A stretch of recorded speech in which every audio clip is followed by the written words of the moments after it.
नमस्कार दोस्तों, हमारे देश में हो रहे इलेक्शन में से 6 चरणों के इलेक्शन खत्म हो चुके हैं। कुल 7 चरणों में इलेक्शन होने थे, जिसमें से 7वें चरण का इलेक्शन 1 जून को होगा। चुनाव खत्म होने के 2 दिन बाद यानी कि 4 जून को परिणाम भी आ जाएंगे, जिससे यह भी क्लियर हो जाएगा कि भारत में किसकी सरकार बनेगी, कौन सा लीडर जीतेगा या कौन सा लीडर हारेगा। ये सब 4 जून को क्लियर हो जाएगा। यह चुनाव कुल 543 सीटों पर होता है, जिसमें से 486 सीटों पर अभी तक मतदान हो चुके हैं, यानी कि वोटिंग हो चुकी है।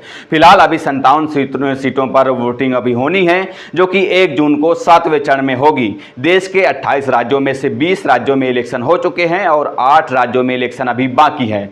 6 चरणों तक के इलेक्शन का अगर सार निकाला जाए तो इससे यही पता चलता है कि जाति और धर्म की राजनीति करने वाली पार्टी और इनके नेताओं का सोफड़ा साफ नजर दिख रहा है। लेकिन खुद को परमात्मा का दूत कहने वाले की बौखलाहट इतनी बढ़ गई है कि ये अपनी गरिमा, प्रतिष्ठा एवं दूसरे के प्रति मान सम्मान का शरबत बनाकर पी गए हैं।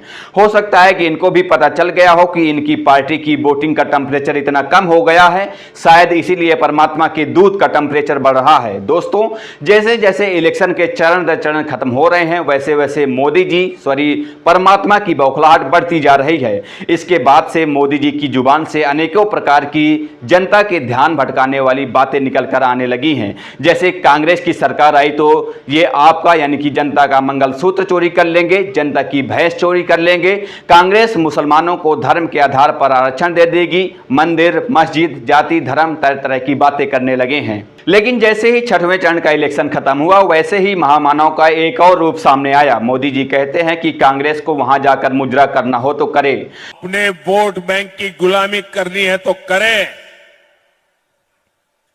उनको वहां जाके मुजरा करना है तो भी करें। मोदी जी के भक्त इन्हें राम का अवतार, विष्णु का अवतार जैसे तमाम तरह के भगवान रूपी अवतार से नवाज चुके हैं। तो मेरे विचार से राम का अवतार है इनका। और मोदी जी ने तो खुद कह दिया है कि मैं बायोलॉजिकल प्रोसेस से पैदा नहीं हुआ, बल्कि मुझे परमात्मा ने अपना दूत बनाकर भेजा है।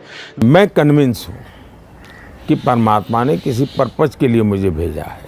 दोस्तों, इलेक्शन की शुरुआत मंगलसूत्र से स्टार्ट होकर मुजरे तक आ चुकी है, लेकिन देश के प्रधानमंत्री ने अपने किसी भाषण में देश के मूल मुद्दे जैसे बेरोजगारी, महंगाई, शिक्षा, स्वास्थ्य, देश के डेवलपमेंट पर कभी चर्चा नहीं की और ना ही अपने पिछले 10 सालों के काम बताए और ना ही इन्होंने ये बताया कि हमारी सरकार बनी तो हम क्या क्या काम करेंगे, हमारी रणनीति क्या है, हमारा विजन क्या है। इस पर महामानव ने एक भी बार चर्चा नहीं की है। दोस्तों, 25 मई को 6वें चरण की वोटिंग हुई है। सूरज की बढ़ती गर्मी के साथ दिल्ली में वोटिंग करने जा रही एक दादी का पारा इतना बढ़ गया कि दादी जी ने हमारे महामानव मोदी जी को खरी खरी खूब सुनाई और मोदी जी को सलाह भी दी कि अपने बीवी, बच्चे और घर परिवार को देखो, देश को छोड़ दो। ये मोदी ने, मोदी तू पहले अपना घर देख ले, अपनी बीवी बच्चे को देख ले।